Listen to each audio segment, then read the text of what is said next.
Olá, meus amores, boa tarde, sejam todos bem-vindos à nossa aula de História. Que tenhamos uma tarde abençoada e com muito aprendizado.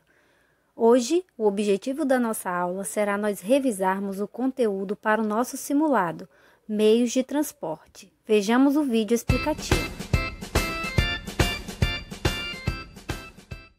Olá, pessoal! Hoje, a nossa aula vai falar sobre os meios de transporte. Se pensarmos nos lugares distantes que visitamos ou frequentamos, vamos notar que, para chegarmos a eles, quase sempre usamos algum meio de transporte. Podemos ir a pé a lugares perto da nossa casa, mas, geralmente, usamos bicicletas, motos, ônibus, carros, barcos, trens e aviões para chegar a lugares mais distantes. O território brasileiro é muito extenso, o que torna os meios de transportes ainda mais importantes para os deslocamentos. Quanto maior o território, maior o desafio para as pessoas e mercadorias circularem de um lugar para o outro. Além de ser muito grande, o Brasil apresenta ampla diversidade de paisagens. Muitas delas têm elementos que dificultam o deslocamento de pessoas e de mercadorias. Os meios de transporte possibilitam ligar diferentes partes do território de um país, por mais distantes que sejam uma das outras. Para isso, são necessárias estruturas viárias como rodovias, ferrovias e hidrovias. O transporte rodoviário, que inclui carros, ônibus, motos e caminhões, é o mais utilizado no Brasil. A malha rodoviária brasileira começou a se desenvolver a partir da década de 1930. Nessa época, existia preocupação de integrar o território nacional, ligando áreas distantes do país aos principais centros econômicos. O transporte rodoviário foi, então, escolhido para proporcionar essa integração. Um problema relacionado ao transporte rodoviário é a emissão de gases poluentes que prejudicam o meio ambiente. Vamos falar um pouco sobre o transporte ferroviário. O sistema ferroviário integra poucas áreas do território brasileiro. As primeiras ferrovias foram implantadas no país na década de 1850 para transportar produtos agrícolas e minerais aos portos para exportação. Além de ser adequado às longas distâncias, o transporte ferroviário tem como vantagens a baixa emissão de poluentes e a grande capacidade de carga.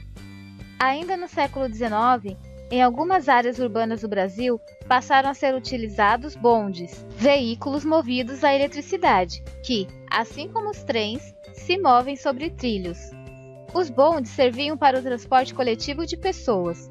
Durante o século XX, caíram em desuso e foram substituídos principalmente por ônibus. Atualmente, em diversos centros urbanos brasileiros, há outros meios de transporte sobre trilhos, como metrôs e veículos leves. Além disso, capitais como São Paulo, Rio de Janeiro, Belo Horizonte, Porto Alegre, Natal, Maceió e João Pessoa contam com os chamados trens metropolitanos que circulam dentro desses municípios e em municípios próximos. Hoje, a rede ferroviária brasileira tem basicamente a mesma função que tinham as primeiras ferrovias do Brasil: o transporte de produtos agrícolas e minerais em direção aos portos do litoral, de onde são exportados. O transporte aquaviário utiliza rios, lagos e oceanos para a locomoção de pessoas e de mercadorias. No Brasil, sobretudo na região norte, a extensa rede de rios navegáveis favorece o transporte pelas hidrovias, nas quais circulam embarcações. Durante o período colonial, um tipo de navegação chamado cabotagem foi muito importante para integrar áreas do litoral brasileiro. Até hoje, o Brasil faz transporte de cargas por cabotagem.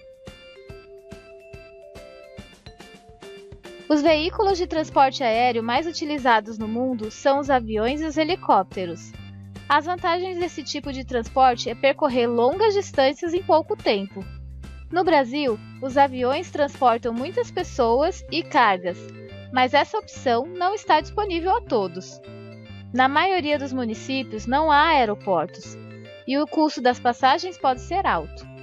O uso do avião como meio de transporte de passageiros só se popularizou a partir da Segunda Guerra da metade do século XX. Além disso, as pessoas que desejassem viajar longas distâncias precisavam usar trens ou navios que atravessassem os oceanos. Os deslocamentos que podiam levar muitos dias passaram a ser realizados em apenas algumas horas com o uso de aviões.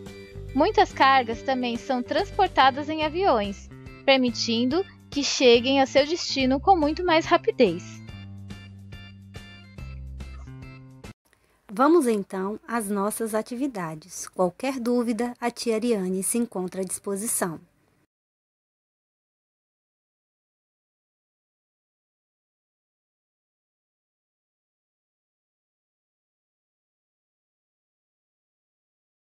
Deixo aqui um beijinho da tia Ariane. Estou com muitas saudades. Tchau!